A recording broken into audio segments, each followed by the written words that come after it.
तो लास्ट की नहीं पड़ी। शुरू से ही देखो एक बार आप। एग्जाम्पल क्या था? 16 था। सुनिएगा, आपको ऑब्जर्वेशन दे दी कितनी? 100।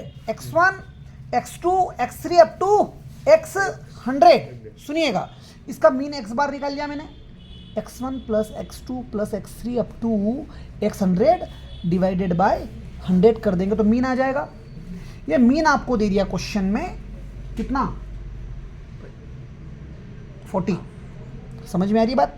और वो कह रहा है कि कोई एक ऑब्जर्वेशन जो है ना, वो आपने गलत ले ली बाय मिस्टेक। आपने इस ऑब्जर्वेशन को लिया 50, ये इनकरेक्ट ऑब्जर्वेशन है। इनकरेक्ट ऑब्जर्वेशन आपने कितनी ले ली? 40। लेना कितना था? 40 लेना था। इतना समझ में आ गए? मतलब x1 जो है आपका, पहली ऑब्जर्वेशन कोई है, वो आपको लेनी 40 थी, लेकिन आपने 50 ले ली। बात समझ में आई? तो चलो भी 50 ले लो। अगर 50 ले लोगे तो ये मीन भी तो इनकरेक्ट हो गया, इसलिए मैं x बार को लिखूंगा इनकरेक्ट मीन। पल्ले पड़ी कि नहीं बड़ी पिक्चर? डिवाइड का 100 मल्टीप्लाई में जाएगा तो मेरे पास क्या आ गया? x1 plus x2 plus x3 up to x100। ये आ गया सम ऑफ द ऑब्जर्वेशन। ये क्या आ गया? ये भी इनकरेक्ट है कि नहीं है? ये इनकरेक्ट सम है। कैसा सम है? इनकरेक्ट सम। इसकी वैल्यू कितनी आ गई? 4000। तो इनकरेक्ट सम आपके पास आ गया 4000। तो करेक्ट सम मान लो आप y1 plus y2 plus y3 up to y100, या आप y2 को x2 ही रहने दो, y3 को x3 रहने दो, सबको x100 रहने दो, x1 की जगह y1 डाल दिया अपन ने। ऐसा भी कर सकते हो क्योंकि ये वैल्यू बदल गई। समझ में आ रही है बात? तो जब ये x1 था तो ऑब्जर्वेशन कैसी थी? गलत थी। इस गलत ऑब्जर्वेशन को मैं माइनस कर देता हूँ। ये कितना था? आपने 50 ले लिया था और इसकी जगह लेना कितना था? 40। तो ये करेक्ट सम आ जाएगा कि नहीं आ जाएगा? तो नया करेक्ट सम आ गया आपके पास y1 plus y2 plus y3 up to y100। नहीं समझ में आई बात? ये कितना हो जाएगा? इसकी जगह तो 4000। 4000 में से 50 माइनस कर देना, 40 जोड़ देना, तो करेक्ट सम आ गया y1 plus y2 plus y3 up to y100। ये आ गया आपके पास 3990। इसी को डिवाइड बाय 100 कर दो। 100 क्यों किया? क्योंकि नंबर ऑफ ऑब्जर्वेशन 100 है। तो ये करेक्ट मीन आ गया। क्या आ गया?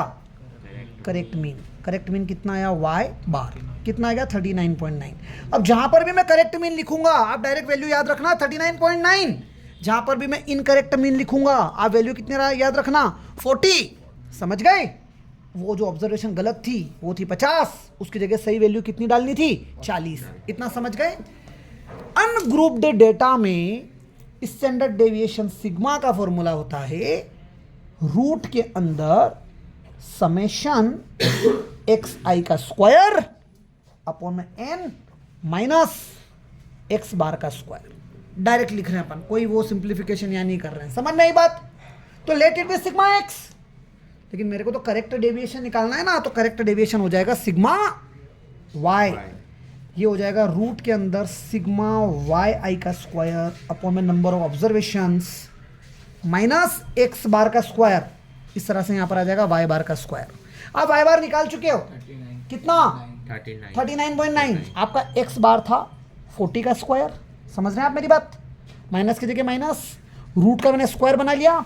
सिग्मा एक्स की वैल्यू क्वेश्चन में दे दी थी आपको कि डेविएशन जो है गलत वाला डेविएशन, इनकरेक्ट डेविएशन, वो 5.1 है। तो उसका आप क्या कर दोगे? स्क्वायर कर दोगे, रूट हटाओगे तो इक्वल टू में क्या बचा? एक्स आई का स्क्वायर। एक्स आई का स्क्वायर मतलब x1 का स्क्वायर प्लस x2 का स्क्वायर प्लस x3 का स्क्वायर, इस तरह से चलता जाएगा अपॉन में 100, अपॉन में 100। लेकिन हमें ये नहीं पता तो हमने लिख दिया समेशन एक्स आई का स्क्वायर ऐसा का ऐसा। मैं इसको इधर लाया, 5.1 का स्क्वायर 26.01, 40 का स्क्वायर 1600 इक्वल टू की तरह के प्लस का 1600 इक्वल टू में बचा समेशन एक्स आई का स्क्वायर। बात समझ में आ रही कि नहीं आ रही है? डिवाइड का जो 100 था उस 100 को यहाँ मल्टीप्लाई में लिख देंगे। सो ये हो गया 1626.01 मल्टीप्लाई में 100 मतलब 162601। ये हो गया समेशन एक्स आई का स्क्वायर। नहीं समझ में आई बात? समेशन एक्स आई का स्क्वायर मतलब होता है x1 का स्क्वायर, x2 का स्क्वायर, ऐसे x3 का, x100 का स्क्वायर। बात समझ में आ रही कि नहीं आ रही है?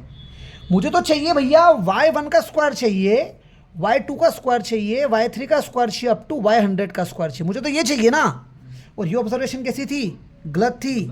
मतलब ये 50 का स्क्वायर है तो मैं 50 का स्क्वायर माइनस कर दूं, और सही ऑब्जर्वेशन क्या था? 40, तो 40 का स्क्वायर प्लस कर दूं।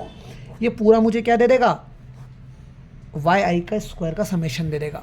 पहले बड़ी पिक्चर जिसमें से ये वैल्यू आप निकाल चुके हो, ये वैल्यू कितनी है, समेशन एक्स आई का स्क्वायर, एक्स वन का स्क्वायर प्लस एक्स टू का स्क्वायर कितना आ गया, तो समेशन वाई की जगह समेशन वाई, रूट की जगह रूट, इसकी जगह मैं क्या लिख दूंगा 162601 माइनस में 50 का स्क्वायर मतलब 2500 और 40 का स्क्वायर मतलब 1600, ये पूरी 40 का स्क्वायर 1600 ये इसकी जगह आ गया, माइनस में वाई बार का स्क्वायर, वाई बार का स्क्वायर आप लिखेंगे 39.9 का स्क्वायर।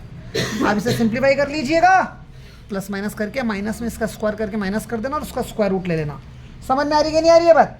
तो ये जो आएगा स्टैंडर्ड डेविएशन ये आएगा रूट के अंदर 1617। अच्छा इसके अपोन में 100 भी है, ये भी याद रखना, तो ये आएगा 1617.01। नहीं समझ में आ रही है बात?